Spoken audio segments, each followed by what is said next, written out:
Hello दोस्तों, मैं शारिक मलिक हाजिर हूँ एक बार फिर। उम्मीद करता हूँ आप सब अच्छे होंगे, अपना ख्याल रख रहे होंगे। दोस्तों, आज की कहानी अभी 2.5 महीना पहले की कहानी है। 31 जुलाई 2023। 31 जुलाई 2023 को बेंगलोर एयरपोर्ट के पीछे के गेट के बाहर एक व्यक्ति गुजरता होता है। तो वो कुछ जंगल का एरिया है। वहां से जब वो गुजरता है तो उसे एक लाश नजर आती है। वो पास जाता है, पास जाकर देखता है तो वो लाश एक महिला की थी। वो थोड़ा और करीब जाता है, चेहरा पहचानने की कोशिश करता है, लेकिन चेहरा पहचानने में नहीं आता। उसका चेहरा बुरी तरीके से कुचल दिया गया था। पास में खून के छींटे थे, वहां पर खून फैला हुआ था। इसके बाद वो घबराता है, डर जाता है, लेकिन वो पुलिस को फोन करता है। फौरन ही पुलिस जब ये बात सुनती है कि यहाँ पर एक ऐसे-ऐसे लाश पड़ी है, तो फौरन ही पुलिस आ जाती है। पुलिस उस व्यक्ति से पूछताछ करती है, तुम्हें ये लाश कैसे दिखी? तुम यहाँ क्यों आए? क्या कर रहे थे? तो वो अपनी सारी बात बताता है कि मैं ये यहाँ क्यों आया और मुझे ये लाश कैसे दिखी। इसके बाद पुलिस देखती है उस लड़की के हाथ में एक टाइटैन की घड़ी है और एक उँगली में गोल्ड की रिंग पहनी हुई है। जब ये पुलिस देखती है तो इसके बाद और कुछ देखने की तलाश करती है, कुछ आईडी हो, फोन हो, लेकिन उस महिला के पास कुछ भी नहीं मिलता।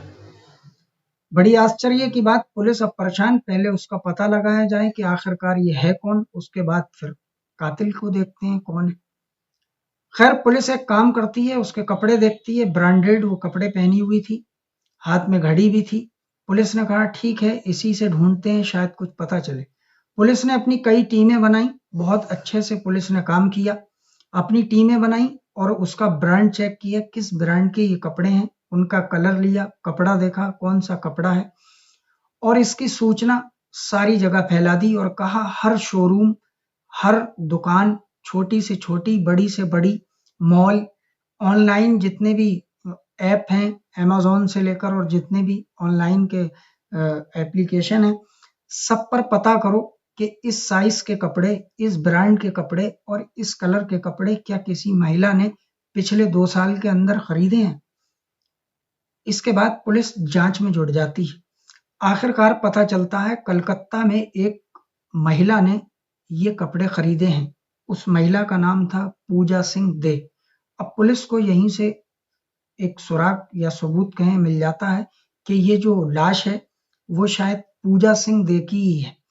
लेकिन अब ये कलकत्ता की और बेंगलोर, इससे इसका क्या कनेक्शन हो सकता है? फौरन ही एक टीम बनाई जाती है और कलकत्ता के लिए रवाना कर दिया जाता है। एक टीम जब कलकत्ता पहुंचती है तो ये पूजा सिंह दे जिस इलाके की थी, उस इलाके के थाने में जाती है, उस थाने में संपर्क करती है। अब बेंगलोर की पुलिस कलकत्ता के एक थाने में थी, उन्हें पूरी घटना की जानकारी देती है। तो वो लोग बताते हैं कि ये जो पूजा सिंह दे नाम आप बता रहे हैं, इसकी गुमशुदगी की रिपोर्ट इसके पति यहाँ लिखवा कर गए हैं।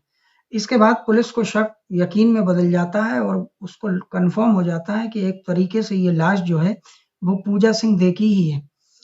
उसके पति का नाम था सुदीप दे। सुदीप दे को थाने बुलाया जाता है, पूछताछ की जाती है और उससे पूछा जाता है ये क्या करती थी, आखिरकार ये बेंगलोर क्यों गई, वहां इनकी लाश मिली है। तो वो बताता है कि मेरी पत्नी अभी 2 दिन पहले आखिरी बार मेरी उससे बात हुई थी, वो भी एसएमएस के थ्रू।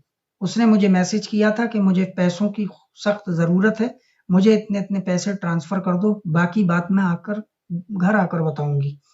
उसका पति उसको पैसे ट्रांसफ़र कर देता है और उसके बाद से उसका फ़ोन स्विच्ड ऑफ।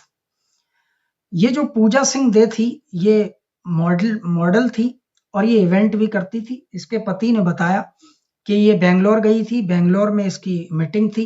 मीटिंग करने के बाद इसको दिल्ली जाना था, दिल्ली में कुछ काम था और वहां से काम करने के बाद 1 अगस्त को इसको कलकत्ता वापस आ जाना था। लेकिन ये नहीं आई, तो इसलिए मैंने गुमशुदगी की रिपोर्ट दर्ज कराई, लेकिन अभी तक कुछ पता नहीं चला। अब पुलिस जब उसको बताती है कि ऐसे-ऐसे लाश मिली है, तो सुदीप दे बहुत परेशान हो जाता है क्योंकि उसकी बीवी की बात थी। खैर, इसके बाद अब लाश की तो शनाख्त हो चुकी थी कि ये आखिरकार ये लाश किसकी है, वो पूजा सिंह दे की थी। अब बारी थी कातिल को ढूंढने की कि आखिरकार इसका कातिल कौन है। अब जब उसका पति बताता है कि बेंगलोर में इसकी मीटिंग थी, तो पुलिस को शक हो जाता है कि इसका मतलब ये बेंगलोर में थी और बेंगलोर में ही किसी ने इसकी हत्या की है। अब पुलिस के पास कुछ सबूत नहीं, सुराग नहीं, क्या किया जाए? इसके बाद पुलिस ने एयरपोर्ट से लेकर और बहुत दूर तक वहाँ के सारे एरियो में सीसीटीवी फुटेज निकलवाने शुरू कर दिए, सारे होटलों के जो एयरपोर्ट के आसपास थे। आखिरकार एक जगह एक कैब ड्राइवर दिखता है और वो कैब के सामने खड़ा है, ये आप देख सकते हैं, और उस कार में आकर, जो कैब थी, उस कार में आकर पूजा सिंह दे बैठती है। इसके बाद जब ये पुलिस देखती है तो पुलिस को शक हो जाता है कि आखिरकार ये ड्राइवर कौन है। इससे पुष्टि करते हैं, पता निकालते हैं, ये कहाँ लेकर गया, पूजा सिंह दे कहाँ गई थी इसके साथ। अब जब उसकी जांच होती है तो ये पकड़ में आ जाता है। इसका नाम था नागेश, ये कैब ड्राइवर था। पुलिस इसको उठाती है, ट्रेस कर लेती है और उठा लेती है। अब इससे पूछताछ करती है, ये पुलिस को बहुत ज्यादा घुमाने की कोशिश करता है। ये बोलता है कि मैं तो रोज कितनी सवारियां लेकर जाता हूँ, बहुत लोगों को छोड़ता हूँ और मुझे किसी ने बुक भी नहीं किया था। आप एप्लीकेशन में चेक कर सकते हैं, 31 जुलाई को पूजा सिंह दे नाम की किसी लड़की ने मुझे बुकिंग ही नहीं की थी। दोस्तों, यहाँ से हमें एक सीख मिलती है, कभी भी किसी भी गाड़ी में हम बैठें तो ऑनलाइन बुक करके बैठें, ना कि ऑफलाइन। क्योंकि अगर हम ऑनलाइन बुक करते हैं तो वो एप्लीकेशन जो भी रहता है, ओला हो, उबर हो या रैपिडो हो, वो उसके एप्लीकेशन में सारी डिटेल जो है वो वहाँ पर इकट्ठी हो जाती है और उससे सब कुछ पता चलता रहता है। लेकिन इसने ऑफलाइन इससे जो है कैब की थी। लेकिन पुलिस फिर अपने तरीके से पूछती है, पुलिसिया अंदाज में फिर ये मुंह खोलता है और बताता है कि पूजा सिंह दे जो है वो अब मर चुकी है और उसको मैंने ही मारा है। अब ये पूरी कहानी सुनाता है, ये बताता है कि मेरे पास कॉल आया था पूजा सिंह का, उन्होंने कहा मुझे एयरपोर्ट तक छोड़ देना सुबह में, यानी कि 31 जुलाई को। 31 जुलाई को मुझे एयरपोर्ट छोड़ देना, मुझे एयरपोर्ट तक जाना है। ये बोलता है ठीक है। ये उनकी लोकेशन पर पहुंच जाता है, उनको होटल से लेता है और ये एयरपोर्ट के लिए निकल जाता है। लेकिन ये देखता है कि उनके हाथ में एक घड़ी है, अच्छे कपड़े पहनी है, खूबसूरत मॉडल टाइप की लड़की है। इसको लालच आ जाता है और इसको लगता है कि ये बहुत अमीर है। इसी लालच में ये गाड़ी को लॉक करके गाड़ी चला देता है और इसका दिमाग घूम जाता है और ये एक छोटी सी कोई रॉड टाइप की थी इसके पास, गाड़ी रोककर ये बहुत जोर से पूजा सिंह दे के सर में मारता है। जब ये सर में मारता है और अचानक से जब कोई वार करे तो एक अलग ही बात होती है, जिसके कारण पूजा सिंह दे बेहोश हो जाती है और ये फटाक से उसका हैंडबैग लेता है, उसमें कुछ कैश था, कार्ड थे, ज्वेलरी थी, वो सब निकालता है और अपने कब्जे में लेता है और पूजा सिंह दे को जो है गाड़ी से बाहर फेंकने की कोशिश करता है। लेकिन उसको होश आ जाता है और वो कहती है ये तुम अच्छा नहीं कर रहे हो, मैं चीख जाऊं। मतलब ये समझ जाता है कि ये अब चीखेगी, चिल्लाएगी और मेरा भांडा फूट जाएगा, लोग देख लेंगे। इसके बाद ये उस रॉड से लगातार उसके सर में फिर वार करने लगता है और इतने वार करता है कि उसका खून बहुत ज्यादा बहने लगता है और फिर ये उसको कार में से धक्का मार के नीचे गिराता है और एक पत्थर उठाता है और उस पत्थर से इसका मुंह कुचल देता है और वहीं एयरपोर्ट के पीछे वाले गेट में जहां पर जंगल था, वहां उस जंगल में झाड़ियों में ये फेंक देता है।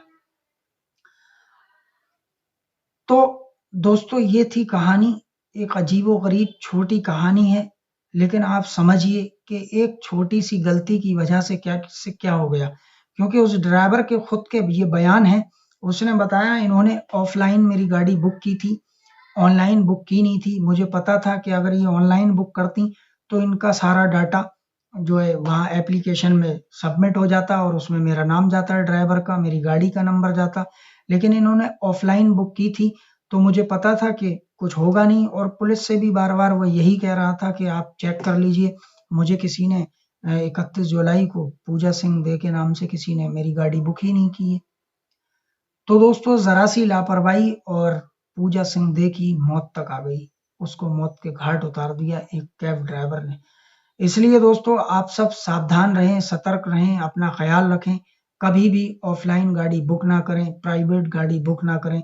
हमेशा उबर, कैब जो भी कंपनीज़ हैं, उनके थ्रू, एप्लीकेशन के थ्रू अपनी गाड़ी बुक करें, चाहे लेडीज़ हों या जेंट्स हों। इस चीज़ का आप लोग ख़्याल रखें। तो दोस्तों, ये थी आज की एक अफ़सोसनाक कहानी। हर रोज की तरह कल भी मैं आपको सामने एक नई कहानी लेकर आऊंगा। तो दोस्तों, आज जो भी लोग मेरी इस वीडियो में नए आए हैं, उनसे मेरी गुजारिश है कि वो हमारे चैनल को सब्सक्राइब कर लें और आज की तरह हर रोज एक क्राइम की कहानी देखते रहें, ताकि हमारा मकसद क्या है, आप लोग सतर्क रहें, सावधान रहें, अपना ख्याल रख सकें। तो ठीक है दोस्तों, अब दीजिए मुझे इजाजत। जय हिंद, जय भारत।